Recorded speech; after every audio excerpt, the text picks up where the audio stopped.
So today we're going to be talking about your identity, your vision, and your intention as an artist. And I'm joined by Steven Weber, who is a former professor of mine at Berkeley. He's produced over 150 records, and he actually put me in touch with my producer, Johnny Duke. So Steven, thank you for being with us today. It's my pleasure to be here. So you kind of developed this idea of artists needing to develop what you call their IV or their IVI, right? Their identity, their vision, and their intention. Sure. So I'd like to kind of break it out a little bit and kind of go through these things one by one. Great. So what do you mean by identity? What is an artist's identity? What makes that up? Exactly. Well, it's basically just who are you? Who the heck are you as an artist? Where did you come from? What is your point of view? And this can have a lot of different aspects to it. First is your personal identity, and do you want to share that?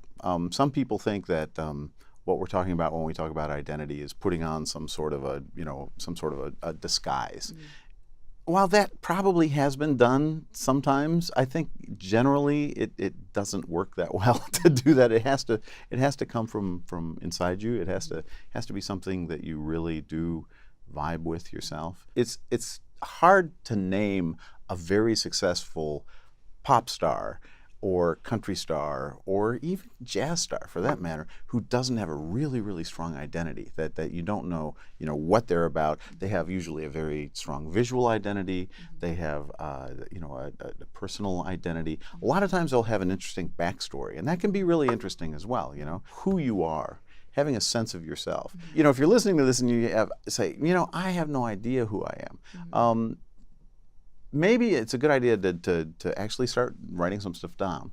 And one of the exercises that I have my students do as artists is to think of an artist that they're kind of similar to. Some people bristle at that a little bit, but if you really get down to it, there's often somebody who influenced you. Whether it was the Beatles or the Stones or Lady Gaga or whoever. But then think of another artist that in some way you have some element that is similar to, and the second artist should be as far away from the first artist as possible. So for me, like the first artist might be Earl Scruggs because I play the banjo. The second artist might be Grandmaster Flash because I also play the turntables, and that's just weird, right? But that makes it kind of fascinating. Who else does that? And then think about what I call your unique differentiator.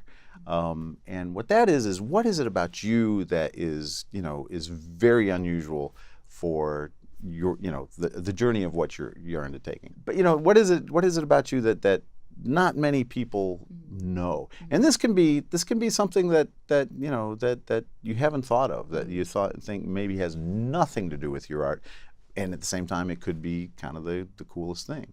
So then the algorithm is to say, this person is example A meets example B with a healthy dose of this unique differentiator. And if you start thinking about putting that together, it can, I think, really help to focus, what it is you're doing and who you are as an artist. The most boring answer to the question, what kind of music do you play, is just to say, oh, I don't know. Yeah, I don't know. It's really hard to, I can't put my music into any specific genre.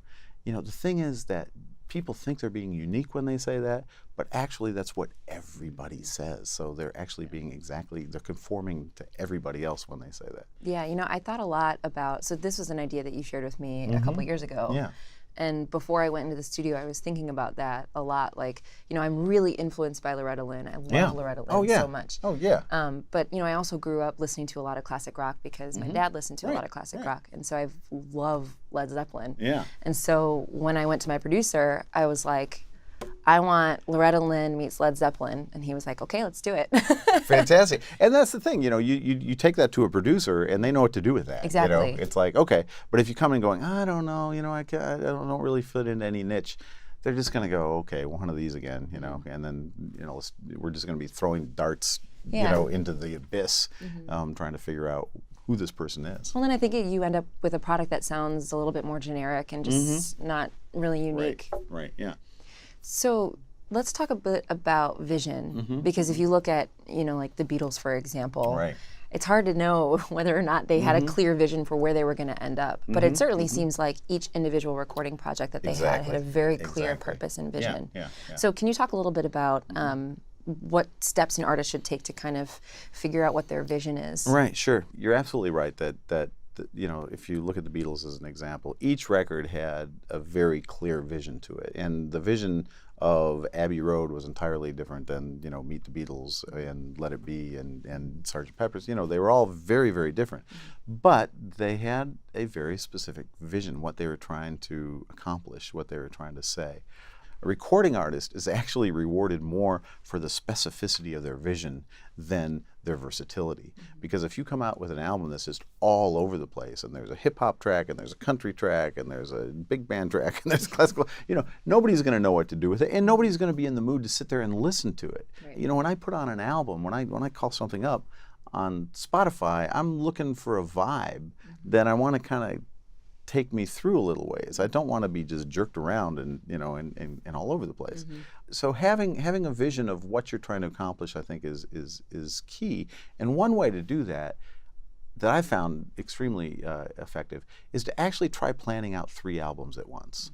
So instead of just saying, okay, this is going to be our album, you know, we're going to do this and this and this and this, because then you usually try to cram, you know, 100 pounds of sausage into a 50-pound case, you know. But if you're thinking, I'm going to do 3 albums, you know, then everything that kind of fits into the one vibe you can put in one album, and then things that don't fit in it, you can be looking at other albums. Works of art hold together if there's unity, if they have some sort of unity that really ties a thing together.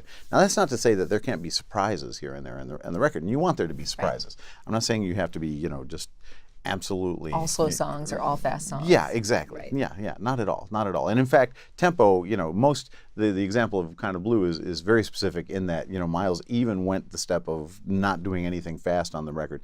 You know, you can have fast songs and slow songs. They can be tied together by some other kind of unity. There can be a theme, there can be an overriding style, there can be an overarching vocal quality to it, but actually having a vision where people can listen to your music and really get a sense of, you know, what your vision was.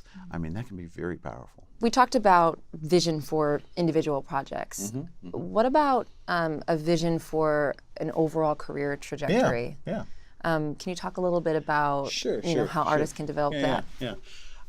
You know, I think that it's probably going to change. I think it can be fun, and some people I think are maybe better at this than others, and they actually think about having a trajectory for their career.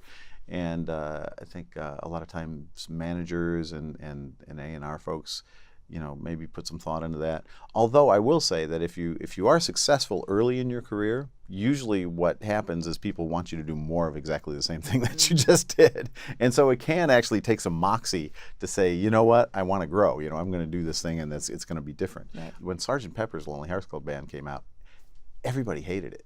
I mean, when it first came out, everybody was like, what the world happened to these guys? You like these guys? And now, you know, when Dylan went electric, everybody hated it. Yeah. You know, it was like, you know, he's got this cheesy rock band. He used to be this folk balladeer. So, you know, having the courage of your convictions, you know, it comes into play. You know, if your first record doesn't really move the needle that much, the nice thing is you have the freedom to do whatever you want because nobody really cares, you know. But once you start becoming successful, it's actually it's probably more important to have an idea of a trajectory for your career when you go into it, because if not, it's going to be the easy thing to do is going to be just to put out another record that sounded like the first record, and just another, you know, and do that 2 or 3 times, trying to chase after that initial success that you had.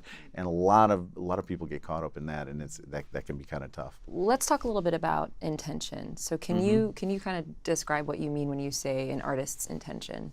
Yes, I certainly can. You know, when an artist doesn't have a very crystal clear intention, it's often kind of excruciating. And I've often listened to projects where it seemed like the intention was just, I'm going to play this song. You know, I'm going to sing into this microphone right now. Most of the time, intention has to do with doing things like really deciding what emotion you're trying to convey. You know, what am I going for here? Am I angry? You know, am I sensual? Am I happy? You know, what is the intention? And if you play with great players, that's one of the things that blows me away about playing with great session players, is that they really are into it. You know, I mean, the intention is there. Absolutely. They are trying to communicate, through music.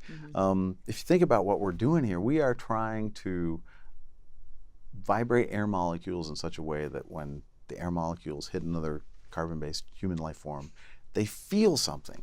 And you can't do that just by trying to play the right notes. Right. You've got to do that. You've got to do that by really imbuing whatever it is with an intention to move other people, to actually convey to other people what it is that you're trying to convey. So that's true when in the writing of the songs. That's true in the singing of the songs. That's true in the performance.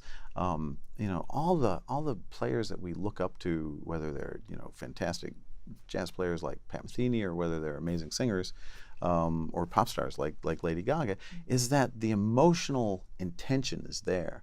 They're really trying to go for it in terms of communicating with other people, and that way, when you hear their music, it just leaps out of the speakers at you. It's almost like we call catchy phrases hooks, but really, all the music that is trying to, I think, communicate with other people, it almost just, it's like Velcro. It jumps out, of your headphones or your speakers and just grabs you and says, "Hey, listen to me. Check this out."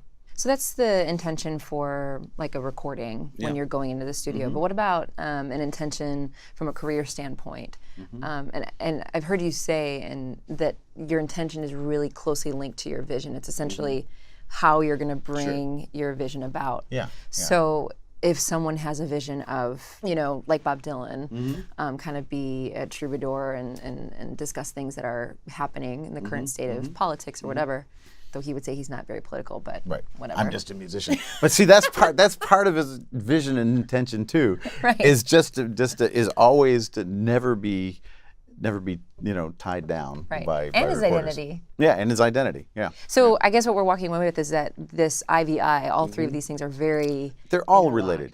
I find that it's interesting. It can be helpful to think about them one by one, but then they're all really ingrained together. Your identity definitely informs your vision. Who you are is basically where you came from, who you are, what you're thinking about. Your vision is, what are you going to do with that? What art are you going to make out of that? And it could be totally, it could be surprising what you do. And then your intention is really to try and bring that to the fore. That's your execution, really. The vision is kind of the high level. This is where we're aiming at. And then the intention is whenever you're working on it, you've got to be keeping that vision in mind. Before I went into the studio, and when I was kind of starting to form this band, and I thought a lot about my IVI, and I have to say it's been invaluable to me, and especially as someone who is doing most of the work on my own, all the managing, the booking, the business kind of sides of things. Right. Having that IVI there has been a really important anchor for me to not lose sight of why I'm doing all of this in the first place. That's the thing, why are you doing it in the first place? And life is set up like that, We go out into life all idealistic and stuff, and people get jobs, and then it just becomes about getting to work in the morning, and you forget about why you're doing it. Art, you need to keep in mind why you're doing this if you're creating art. If you want to create interesting art for people to vibe with it. And actually, you're very much, hopefully you're going to be a reprieve for that ride to work, or those people who are, just trying to get through the day. You're gonna be that part of the day that reminds them about, that more noble part of their identity that has to do with, with love and with idealism and all the things that we have to hold on to as human beings, not to get beat down into the drudgery. Oh my goodness, yes. Well, Stephen, thank you so much for joining us today. Sure, and you've been such a huge influence on my music and my thinking as an artist, and so just thank you so much. Oh, it's a pleasure being here. Thank you so much.